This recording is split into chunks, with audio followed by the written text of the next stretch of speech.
And here's the thing, you can't be in scarcity and abundance at the same time. You can't be in contraction and expansion at the same time. You've got to choose. You're in one or you're in the other.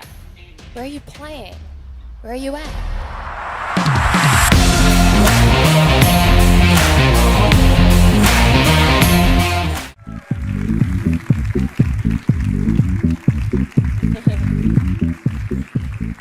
Have fun. Thank you. Oh, how you guys doing? Good? Oh, it feels so good to be here with all of you today. Yes, many friends and many friends-to-be that I can see in this audience. And so, when I tune into Mindvalley and this room in particular, it's so exciting for me to start this conversation with you today because, I feel like the $1 million version of Regan was created in rooms like this. I feel like the $1 million version of Regan was pulled apart and made to feel really uncomfortable, but then grew in rooms just like this. And when I tune into the words manifesting millions, I feel it's so far beyond the money, right? Because money at the end of the day, you can't just get a room of money and roll around in it and feel really good. It's kind of not about the money, right? Manifesting millions is about tapping into a new sense of freedom that maybe you haven't discovered before. Manifesting millions is about saying yes when everyone else is saying no because they're too terrified to step into the light. Manifesting millions is about opening up freedom of choice, choices that you didn't even think were possible before. And manifesting millions is really about saying yes to a greater level of contribution that you get to play out in your life. And, when I tune into this room, I would feel really good if millions of dollars flew into the hands of people like you. Because at the end of the day, money's an amplifier. And if you're a selfish, greedy person that doesn't really care about humanity and you manifest a whole lot of money, that's just going to amplify that. But if you're an incredible being with a vibrant heart, with a big mission, with a huge purpose, and you really know that you're put here to change the world, money's going to amplify that and create that change. Is anyone with me? Right? And I kind of find it funny that I would be here having this conversation with you because, the path I was on didn't add up to me manifesting millions. It definitely didn't add up to me standing on the stage and talking to you. I grew up in a family in Auckland, New Zealand that is amazing. My parents are so beautiful, but they were very much part of the system, right? Go to school, get good grades, work really hard, the rest of the story. And so I was doing that and I was on this path and I was studying to be an architect because for years and years and years and years, my dad had said to me, Regan, if I had your opportunities in life, I would have been an architect. So on a quest to make my dad really happy, I didn't know what I wanted to do when I was 17, 18, 19. So I went and I started studying. And I remember walking into a lecture theatre. It wasn't similar to this. It was just maybe a little bit bigger. And I remember sitting there and a new lecturer came out on stage. And he got us to do a visualization process. And I had never done anything like this before, ever. And he said, I'm going to take you through a process and you're going to see your future. I thought, okay. And I remember sitting there and closing my eyes. And he said something like, welcome, future architects. Welcome to your future. I want you to close your eyes and I want you to picture your life as the architect that you were born to be 20 years out from now. And everyone got really inspired. You could feel the room. Everyone was breathing a little bit differently. And I closed my eyes and I saw the worst case scenario possible. I saw myself sitting in a corner of a room. It was 11 p.m. at night. I wasn't making the money I desired and I wasn't living my dream life. I wasn't living into my purpose. And I had one of these moments where it's like my mind disconnected from my body and my body got up and it just ran. It ran out of the room. And I made a decision on that day that I was going to figure out, how do I actually create a life that I love? You see, I didn't start with a quest of how do I make millions of dollars and create a global empire and change the world and solve humanity's problems. No, I just wanted a life I loved. Is anyone else with me on that? It's like, I just want to get this sorted first, right? And so that threw me onto a path of personal development and going a little bit crazy on that, self-proclaimed seminar junkie. You know, I went home to Google because that's the generation that I'm in, and I Googled, how do you quit your 9-to-5 job? I didn't even have one. But I was like, Google's obviously got the answer, right? I came across an ebook that led me to my first wealth creation event. There were a whole lot of speakers on that stage, and from that day my mind began to crack open with possibilities, and I realized that separate to the system that I was in, maybe there were some other options, maybe there were some other ways to actually create my reality. And I got into a place where I was over $100,000 in personal debt. And this debt was not for cars and holidays. This debt was for coaching and mentoring and programs and education. And I remember sitting there saying to my mentor at the time, saying, you know what, Simon, I don't know if this is working. I've invested so much money and my life isn't showing me the results that I was hoping for. I said to him, maybe I'm not cut out for this. Maybe I should just go and, get a job. Maybe that's my path. He said one thing to me that changed the trajectory of my life. It changed everything for me. He said to me, Regan, you see, you've got it all backwards. He said, success is 80%, the inner game, and then only 20% what you do on the outside. Exactly what Jason said to you before. 80% psychology, your mindset, your energy, your inner wiring, and then 20% the strategy. You see, I was obsessed with strategies. I was learning how to trade currency. I was learning how to, trade Forex. I was learning how to invest in property, even though I didn't have any money to invest. I was obsessed with the strategies. And it was from that moment that everything flipped for me. Because he said, Regan, how much work are you doing on actually conditioning yourself to succeed? And I said, well, what do you mean by that? He said, exactly. Right? And so that's when everything started to pull apart and shift. And I want to take you today a little bit behind the scenes on what it actually looks like. What it actually looks like behind your $1 million mindset. I want to take you behind the scenes of some of the things that I did and that I do with my clients to actually shift this 80%. Because exactly like Jason said, why aren't we all making millions of dollars? Why aren't we all tapping into abundance? Why aren't we all truly living into our truth in this way?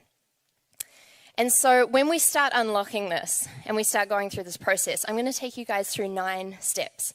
And I'm going to do my best that I can to give you as much as possible in this short conversation that we have together. And then at the end, if we have time, I'd love to go in and actually do an activation and start activating your inner millionaire. Does that sound like a good plan for today? Yes. Okay. So I remember a moment where I was on this journey, and it was very much in the beginning of this phase of personal development, starting to unlock this from the inside out. And I started thinking, okay, well, if I want to invest in all of these courses and get all this coaching and really start doing all of this, I need some money to do that. Now, I was at university, and I started doing some promotional work and some modeling work through a company in Auckland, New Zealand. And the lady who ran this company was a friend of mine. And, she would send us to different events, private parties, things like that, and we would sometimes waitress, have photos. And I said, okay, look, I'm happy to do this. And for an hourly rate, it was pretty well paid.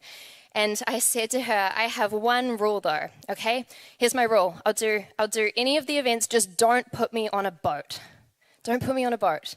Because I had a nightmare that I was going to get stuck with a whole lot of really drunk men on a boat somewhere in the ocean and not be able to escape. And she said, no problem, no problem.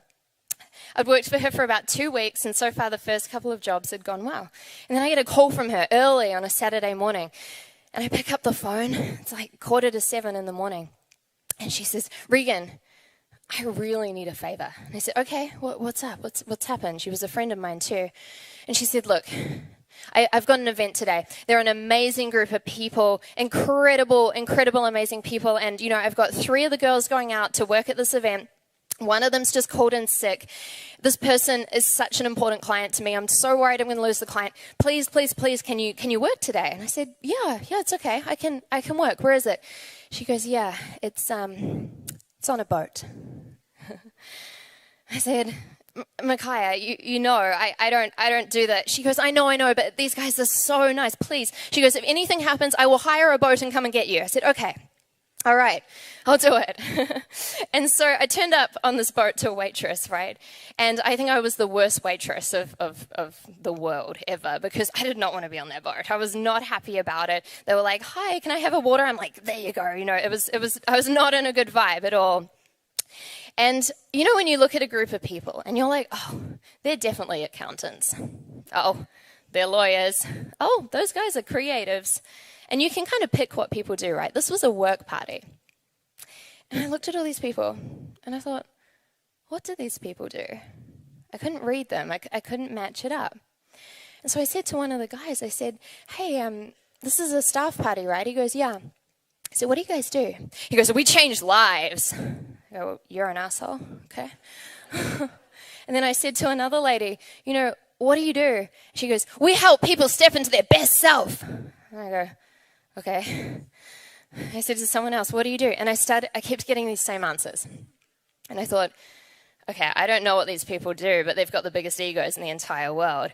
And I sat down next to one guy an hour later, and he'd just finished having a really deep conversation about the money system in Singapore. And I said to him, you know, I've been asking everyone on the boat what they do, but I can't seem to get a straight answer. Can you tell me what everyone does here? He said, yeah, they work for me. I said, oh, okay. Well, what do you do? And he said, we have an education company. It's a company that helps people unlock themselves from the inside out. And it helps them create their own realities so that they can live a true life of freedom and earn the money they desire. I said, well, that sounds amazing. And I had a really deep conversation with this guy who actually ended up being a very pivotal role in my life and my development and my personal growth. And he turned around at one point and he said, so Regan, what do you do? Now, I was a broke student, struggling in debt. I had no idea what my life was. I just knew I wanted it to be different, right? And I turned around to him and I said, Jamie, I'm building my dream right now. I'm building my dream. Is there anyone else here building their dream, by the way? Right? And he said, oh, wow, okay, I love that. What does your dream look like? And I said, you know what? I'm not sure. I don't even know. And no one had asked me before that moment what my dream actually looked like. And I realized on that boat, I couldn't really tell him. I wasn't clear on what I wanted. I wasn't clear on the money I wanted. I wasn't clear on my lifestyle. I wasn't really clear on any of it. It was just more. It was just different, right?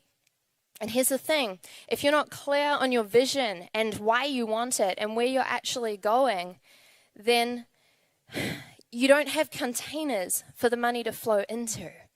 You don't have reasons for it. It's not enough to say, I want to be financially free. I want to make millions of dollars. Okay, what does that look like? What does that feel like? What does that actually mean to you?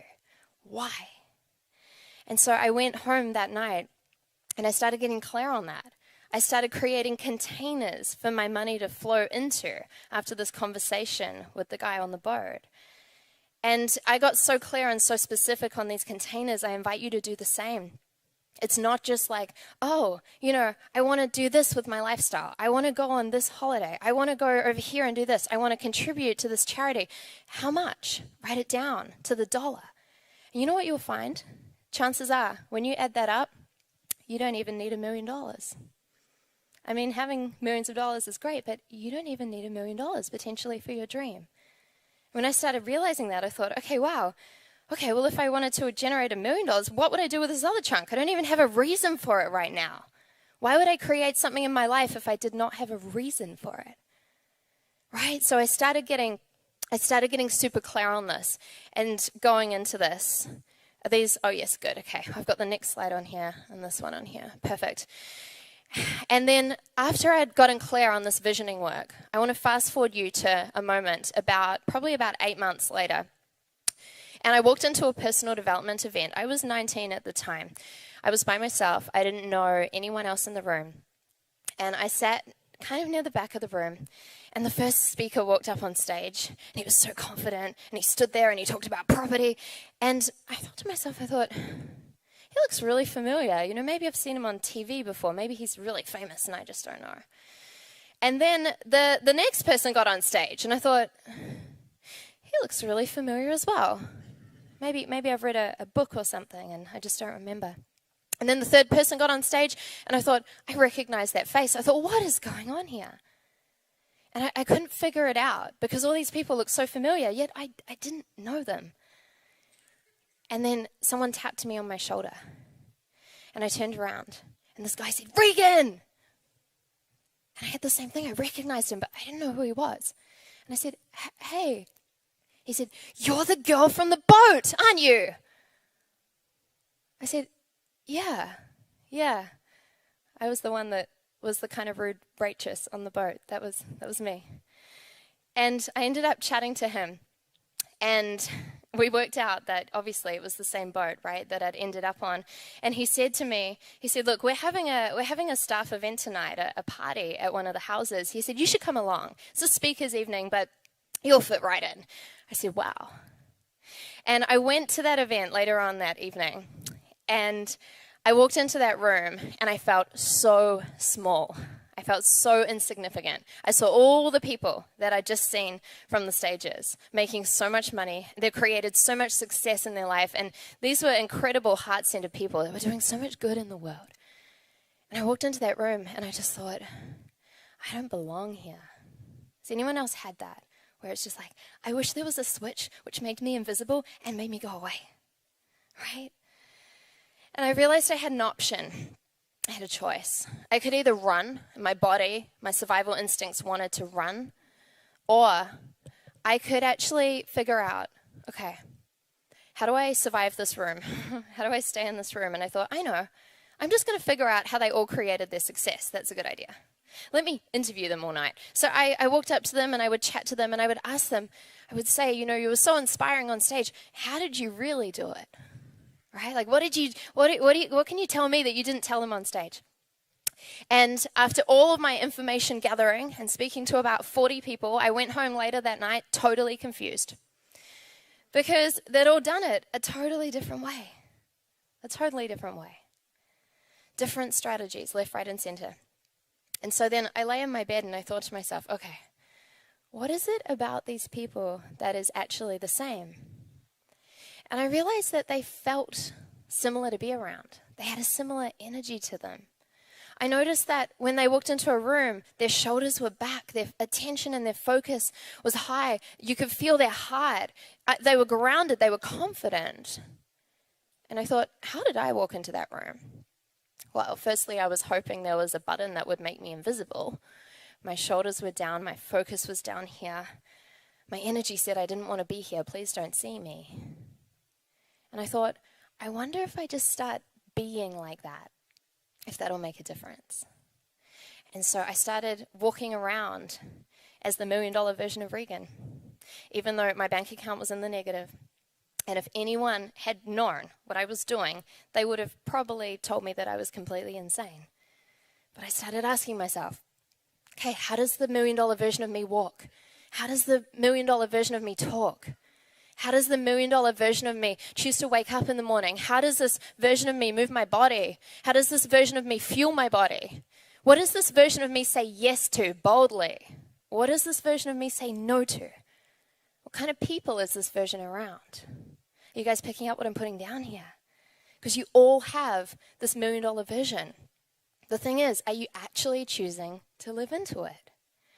So I started living into this, and the next day I went down to the supermarket, right? And I remember walking into the supermarket as the $1 million version of Regan, and I was confident, and my shoulders were back, and I thought, okay, and I picked up the what's it called? The little bag thing to put your food in, right? The carrier. And I was walking around, and then I noticed myself thinking, okay, well, I've got $54 in my bank account. So what food would I want today? I think I would want some fruit. I think I would want this. And I started walking through the aisles. And when you have $54.20 in your bank account, you calculate whether it's going to add up at the end, right? And so I was adding things up as I went and checking that it all fitted into $54. And as I walked through the fruit section, I saw the blueberries, and I love blueberries. I absolutely love them. They're one of my favorite fruits. And I went to reach for the blueberries, and then I saw the sign. The sign said $9.20. I was like, oh, I can't afford the blueberries. I can't get the blueberries. It's going to be too much. It's going to put me over. I can't do that. Okay, let me grab the strawberries instead. I didn't even like strawberries, but I got the strawberries, right? And as I put the strawberries in my trolley, I thought, is that how the millionaire version of Regan shows up? Is that how the millionaire version of Regan shows up? And I thought, what would the millionaire version of Regan do? I thought she'd probably get the blueberries. And so I realized, and here's the thing, you can't be in scarcity and abundance so at the same time. You can't be in contraction and expansion at the same time. You can't be in scarcity and abundance. You're in one or you're in the other. You can't be in contraction and expansion at the same time. You've got to choose. You're in one or you're in the other. Where are you playing? Where are you at? I realized I was living in scarcity. And even though I was writing out these $1 million dreams, the details in my life were still reactions of scarcity. And I thought, okay, this is what I'm tolerating. This is actually what I'm tolerating. And I made a decision in that moment that, all right, I'm actually going to shift this. And I'm going to shift this level of tolerance. Because here's the thing, and I really want you guys to get this. We don't necessarily always get what we dream about, but we do get what we tolerate. If you want to know what your level of tolerance is right now, look at your life. Everything you have, everything you don't have, everything around you, all the people around you, all the people not around you, the money, the lack of money, all of it. Good, bad, no judgment. That's simply what you're tolerating. So, how do we start shifting this? You want to start raising your level of tolerance. Because wouldn't you agree with me that everyone has big dreams, right? Generally, people that come to these events, right? They have big dreams, big goals, big aspirations. The problem is not, can you dream enough? The problem is, what are you actually tolerating? And how do you shift that? And how do you raise that? So from that day, I thought, you know what? I'm not going to tolerate scarcity in the details anymore. The millionaire version of me was created in the details, not from the big things, not from I just donated this much to charity. No, those things come later. The creation was in the details. And where can you choose abundant details right now? Where can you choose to go, you know what? Actually, I want to do this. And if the difference is a whole $4, I think I'm going to be okay, right? Choose the blueberries. Choose the blueberries each and every single time. And then once you start shifting your level of tolerance, you need to start elevating your blueprint. And you need to start looking behind the scenes around what's actually running this, okay? Now, I know this talk was called something about millionaire mindset, but I tricked you. We're actually going to talk about energy and embodiment, a whole lot of other things. So if you're using just your mindset, that's not enough. We've got to start playing with the field around you. For those of you who didn't see my talk in Tallinn in last Mindvalley year, it's online. Go to the Mindvalley YouTube, you can look at it. I break down a lot of this around energetic architecture, the field, how it stores patterns and codes and information. You can go and do that. We don't have time today. All you need to know is that there is a blueprint underneath the surface that's actually running the show. Now, think of this blueprint like a thermostat. How does a thermostat work? If a thermostat has set to a certain temperature in a room, let's say it's set to keep the room really hot and it's really cold outside and you open all the doors and cold air comes in, what is it going to do? It's going to work on overdrive to keep the room at the same temperature, right? Your money thermostat works the same way. And your money thermostat sits right in the middle of your energetic blueprint. Now, what this means is that if your thermostat's set in this place, even if you do more, even if you dream bigger, even if you do double the amount of hours, even if you work harder, you still kind of earn the same amount of money.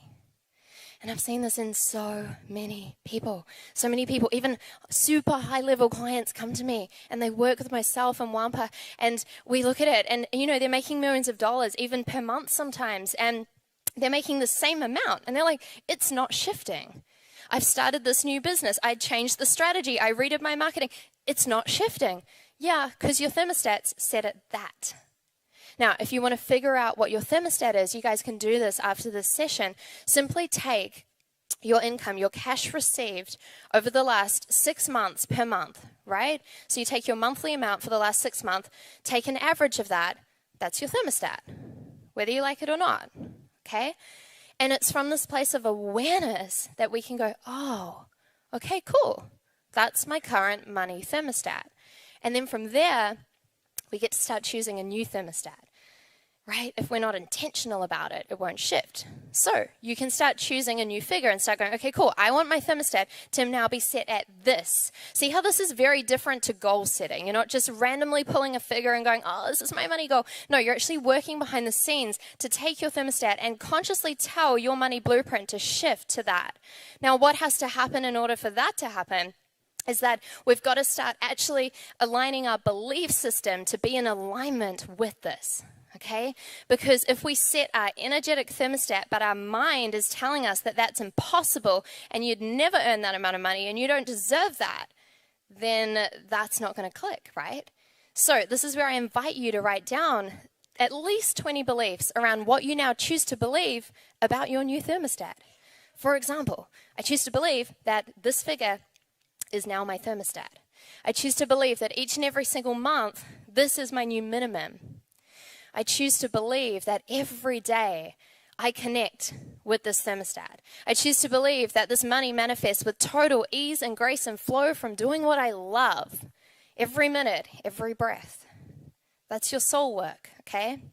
At least 20 of those in order to align to that. Is this making sense to you guys? Yes? Beautiful. So the next layer to this is we need to start shifting anything which is blocking you or stopping you. I was at a point where I was rewiring my money thermostat, and I'd set up my new one and I was doing the belief work, and I was still making the same amount of money each and every single month. And I knew that if something wasn't manifesting into my reality, then there was something blocking it or stopping it that was actually limiting me and not allowing it to fully manifest into the physical. I was working with a mentor at the time, and I was frustrated at this point. She's like, Regan, you know, if you haven't manifested it, there's something blocking you or stopping you. I said, yes, but you don't understand. I said, you know, all the fear, all the doubt, all the sabotage, all the limitations, I've dealt with that. I've cleared it out. Like, you don't even know. I've done so much work to clear all of this. I don't have any blocks left. She said to me, Regan, not being humble enough to see your own blocks is a block. And something just fell down and I went, oh, okay, please, universe, God, source, if I was humble enough to see my blocks, to see my limitations, to see my fears, to see my doubts, to see my sabotage patterns, what would I see that's blocking me or stopping me? This. And you see, guys, we never get to this place where there's no fear left. If anyone tells you that they're fearless, they're not. They're disconnected from their fear. They're not actually willing to feel it. And I would encourage you through this process to ask yourself to have a fully human experience with this. A fully human experience where you have a full sensory experience and you get to feel all of it. You see, you're in the car, right? And you're driving this car towards your vision. You're super clear. You've got your money containers. You're clear on where you're going. You've stepped into the millionaire version of you. You're doing all the work, the thermostat set. You're driving the car. And then all of a sudden, you notice something's in the car. And as you have this awareness, you look in the rear vision mirror and you're like, oh no, it's fear. Fear's in the back seat. And fear starts creeping forward. And all of a sudden, fear starts to suffocate you. Fear starts to cover your eyes so you can't see. And you're driving and you're like, oh no, the fear, it's overwhelming. Who's had overwhelming fear, by the way, where they feel like their body can't even move? I've had that a lot. This is where you have a choice. You have a choice to either get out of the car and go, whew, Okay, that's way too much. Thermostat back down. Comfort zone active. Okay, that feels better. Or you have a choice to be one of the 1% of the 1%. I believe that everyone in this room is just that. You have a choice to drive the car and solidly and firmly with courage and conviction say, fear, I know that you're here to keep me safe. I know that you're here to protect me and make sure that I survive this lifetime. I've got this. In fact, fear, look how good it looks on the other side. Look how good it looks when this money manifests. Look how good it looks when I get to contribute to the world in this way. And something starts to melt. And that's where you drive forward anyway, even though you know fear is still in the back seat. And that's okay, right? Who's willing to dance with their limitations? Yes? And play with them instead of trying to numb them and actually shut them off, right? So then after we do this and we handle these limitations and we start to dance with them, we need to energetically get into the right place, okay? We need to energetically feel like the millionaire each and every single day. And I get asked this all the time. Regan, how do I feel like a millionaire if I've never manifested $1 million because I don't know what it feels like? Okay, valid question, but anything you've manifested that you haven't had before, you didn't know what it feels like until you had it. So you have to create the feeling. You've got to cultivate the feeling. The $1 million version of me was created from the inside out. So much so that when I made my first $1 million, everyone asked me all the time, what did that feel like? What did you do? Did you celebrate? Did you jump around? I said, it felt like, yeah, this is awesome and I'm grateful, but this almost feels normal. It didn't feel weird. It didn't feel big. It didn't feel, oh my God. No, it felt like, yeah, awesome. I've felt this for days and days and days. I've felt this for days over years. I've felt this every single minute, every single breath. And how do you do this? Close your eyes and simply ask yourself to feel, what would it feel like if I actually manifested millions of dollars? If that's too big, if that's too much of a jump, what would that feel like if I manifested $100,000? Start where you need to start. For some of you, it's what would this feel like if I manifested $100,000? Right? That's okay. Start wherever you need to start. And you get into this feeling, and once you have that feeling, here's one of the things that I do over and over and over again. All my clients do it. Get a phone firstly, and then get an alarm on your phone, okay? And set this alarm. It's going to be called your manifestation alarm or your manifesting millions alarm. Set the alarm at least an hour, every hour, all day, right? For as long as you can do this. Different if you've got calls or meetings, whatever. But if you can do it, set an alarm to go off on the hour all day. And choose a nice alarm, not like, like choose a peaceful alarm, okay? Like a good one. And then when this goes off, all you're going to do is you're going to stop. You're going to stop for 2 minutes, no more. 1 minute. If you don't have 2 minutes, 1 minute. And you're going to close your eyes and you're just going to feel the feeling of what it's like to receive that money. Okay? What is it like to actually receive that money? Because here's the thing. If you can't receive it, you won't receive it. Okay? Someone was outside in the corridor as I was walking in today, and I caught a conversation walking past, and you know, one of the girls said to this other girl, like, oh wow, you know, I really love your dress, and the girl automatically from her gut said, it's old, you know, it was cheap, you know, I've had it for ages. The girl went, oh, it looks really nice on you, know, and the other one went, oh, you know, it's nothing. And I nearly cried walking in here because I thought, oh, that used to be me. That was Regan. People would say that to me. I love your dress. I love your hair. I love this, anything. I would deflect it instantly. Thank you. I would deflect it instantly. I would say no. I would give them 50 reasons why they were wrong. Why? Because I couldn't receive it. I had a mentor say to me once, Regan, you know, you can't receive the money that you want to do the things that you want to do in this world because you can't even receive a compliment from me. So how many of you know that it's your soul work to start saying yes and thank you when someone says something nice to you? Right. And here's how not to do this. Oh, thank you. Yours too. No. That doesn't work either, because that's what I then started doing. Thank you so much. I love yours as well. No. Deflection. Thank you. And can you sit in the uncomfortableness of receiving that until you get comfortable with it? Until you get comfortable with it, okay? And what this starts to do on a cellular level is it allows you to start embodying this at a deeper level. You see, you can't just do this from your mind, as I said. You've got to take this into a cellular level with every breath, with every walk. You know, I use Wampa's quantum flow method in terms of going into this with the embodiment. We're going to talk about this more on our Abundance Codes workshop, I think is next week on the 16th, I believe. So we'll go deeper into this. And the next piece, which I want to dive into with you guys, is to start cultivating your inner millionaire circle, okay? Because you cannot rise into your greatness if you don't have people around you that are supporting you into this, okay? You've probably heard this before. You are the sum of the 5 people that you spend the most time with. That is true with money, but that's true in every area of your life. If you find 5 people that are making millions of dollars, but they're super overweight and they're using that money for crazy, horrible things in the world, yeah, that will rub off on you. That will have an effect. So choose your people wisely. Choose your people wisely. And you want to utilize this circle to lift you up, You may know someone so dear to me in my circle. Her name is Lisa Nichols. Yes, yes. Yes. And I was talking with Lisa. This was probably about 1.5 years ago. And we'd spent a day together. And at the end of the day, I asked Lisa one question. And we ask ourselves these questions all the time. I said, Lisa, what do you see in me that's holding me back? What do you see in me that I can't see, that I'm not noticing? Please tell me. I want to hear it. She said to me, Regan, you're walking way too softly on this planet. She said, you walk into a room and you still dim your light.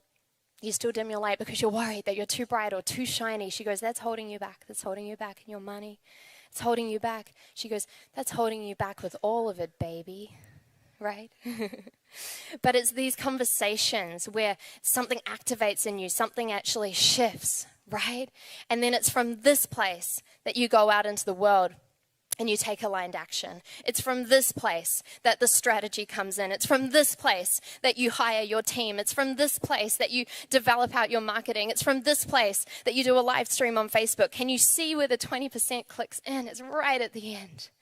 Don't even try and touch this piece until you've nailed everything else. And it takes work. I'm not going to tell you, yeah, it all happens overnight. No, you've got to play with this. You've got to breathe with this. This has been recorded. You can watch this over and over again. Pull apart the steps. Pull apart the pieces. Allow yourself to really go deep with this. And when you take the aligned action, you're not going to do this from a place of, what do I do now? How do I make it happen? When you say, how do I make this happen? You're undoing all your work because you're operating from a place of fear. Because you're asking, how do I, little me, make it happen? And if I don't make it happen, it means it's not going to happen, which means I'm in a fear vibration. Instead, ask yourself, this is all done. I've locked it in, chosen the thermostat, I've done the work, I'm the millionaire version of me, I've cultivated my circle, I've got everything down. How can I now show up to participate in this process? Last time I checked, this is a co-creation with God or Source, the universe, your divine purpose coming through you. How do you get to show up in that? And from that place of aligned action, how do you play and dance into that?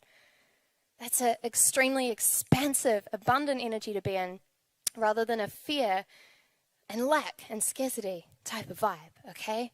So, I want to make sure that we get to activating all this. So, here are the steps quickly in case you guys missed them. Activating your multi-million-dollar vision, becoming the millionaire first. Becoming the millionaire first. Do that twice. That wasn't step 3. Becoming the millionaire first. What was step 3? Someone yell it out. Shifting your level of tolerance. Thank you very much. Okay, that's confusing because that was step 4. Okay. Rebuying your money blueprint, releasing the toxic money blocks, physically embodying the millionaire within, cultivating your millionaire inner circle, and taking aligned action. If the steps are mixed up or they're not right, go back and watch this. So, do you guys want to utilize the rest of the time that we have to dive deep into an activation and start pulling all of this in? Okay, this is going to be a fast, deep process, simply due to time. Usually I would utilize at least half an hour to an hour for something like this, but we're going to deep dive and get into the core of it. You don't need to understand what's going on. I'm going to utilize a whole lot of different modalities. If you're curious about them and how they all work, again, check out the talk on energetic architecture. This is an energetic architecture process in the frame of tapping into your millionaire version of you, okay? So it's easy and simple. All you get to do is close your eyes and receive. It may feel similar to a guided visualization at points of time. I also utilize an extremely potent tool, which I call light language. Is anyone familiar with light language? A few of you guys, beautiful. So in short, this is a series of tones or sounds. You don't need to understand it. It may sound like another language. It's perfect. What it does is it works on your energetic field, okay?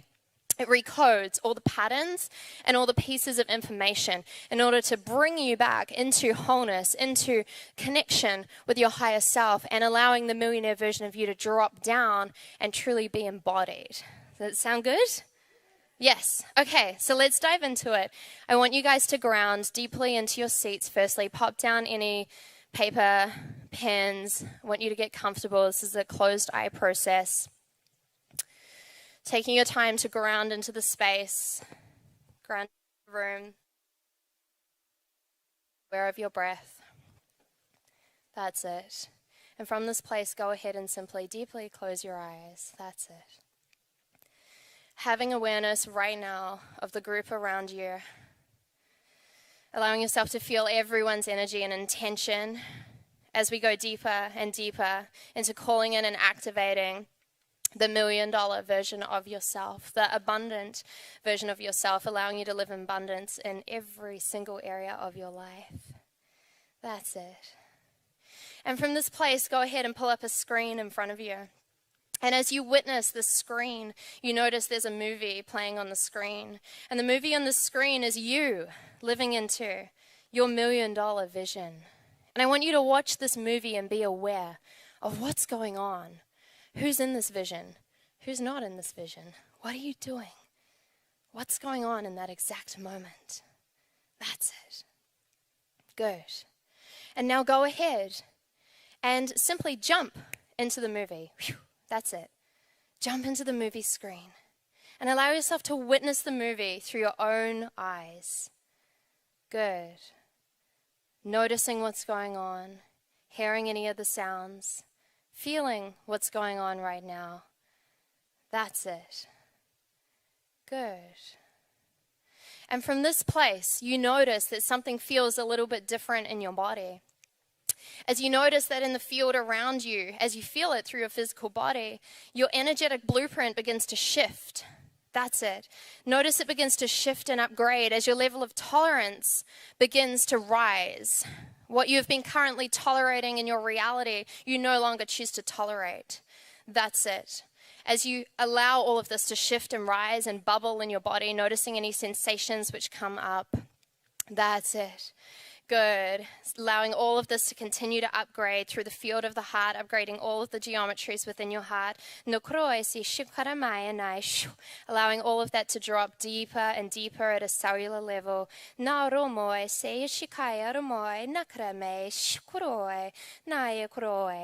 Good.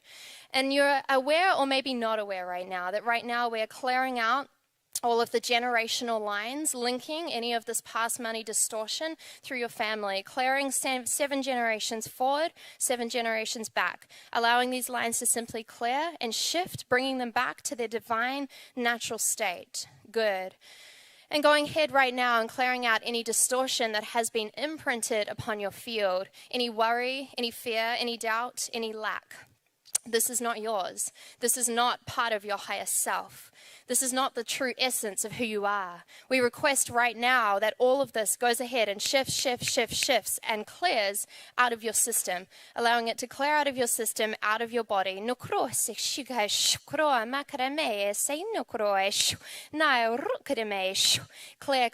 allowing all of that to shift and clear. Shifting out. Good. Beautiful. And from this place, you notice in this movie screen, as you're continuing to see everything through your own eyes, there is a ball of golden light hovering just above you. And as this ball of golden light gets clearer and clearer and clearer before your eyes, you notice that this is indeed your higher self who has showed up right here, right now. Because you're that important, your higher self has come all the way back from your future, all the way back, allowing you to settle and connect with your higher self right now. You may see your higher self. You may just know that it's there, but either way is just perfect. And from this place, your higher self begins to come down, dropping down, even deeper, dropping down through the head. That's it, coming down into your physical body, coming down into your throat, settling deeply into your heart. That's it, as your lower self now merges with your higher self, allowing your higher self to be loaded and coded within each and every single cell of your being right now. That's it. And in the vision, as you are aware of everything going on around you, you notice that you are now seeing things differently. You are feeling things differently. You are hearing things differently. Good. And from this place, go ahead and now jump out of the movie screen. And that's it. And so now you're witnessing this movie once again. Now go ahead and make any final adjustments to make this movie absolutely perfect, absolutely divine, exactly as it's meant to be for you right now. Good. And take this movie screen now and surround it with golden light. That's it. Allowing it to now transform before your very eyes and shift into a ball of golden light that's hovering just above you and just before you. And as this golden ball of vibrating light is hovering right there, allowing this golden ball of light to come down and enter your heart. That's it. The vision, the truth of who you are, the future snap of who you just saw allows to come down right into your heart. That's it. That's it. Coming down right into your heart center right now, settling gently in your heart. And when it is there, allow this ball of golden light to implode through every single cell of your being. That's it. Allowing every single cell to be totally coated right now with the essence and the truth of who you are, with the essence and the truth of the future that you are choosing to step into in this very moment. That's it. That's it. Good. And now sending this vibration out to all of humanity, whether they are aware of this or not, anyone that is willing to receive these upgrades, may they receive them also. That's it. As everything shifts out, as you expand your heart and open and send out the pulsation to your inner millionaire circle, as all these divine beings of light feel and hear the pulsation and they are pulled into your reality through divine synchronicity. That's it. Allowing you to settle down deeply into your body, deeply into the earth, grounding in all of these shifts, all of these upgrades, all of these transformations with so much gratitude, requesting that these upgrades continue 24 hours a day, 7 days a week, until they are fully stabilized and complete. That's it. Having awareness of your breath, awareness of your body, allowing yourself to center deeply back into the space, back into the room. That's it. And when you are ready, you can gently begin to open your eyes. That's it. Good. So this will continue activating in your field. Just be present with it. You can utilize the recording of this to go into this. It's been an honor and a privilege to be here with you all, and I celebrate each and every single one of you stepping into the highest versions of you. I love you.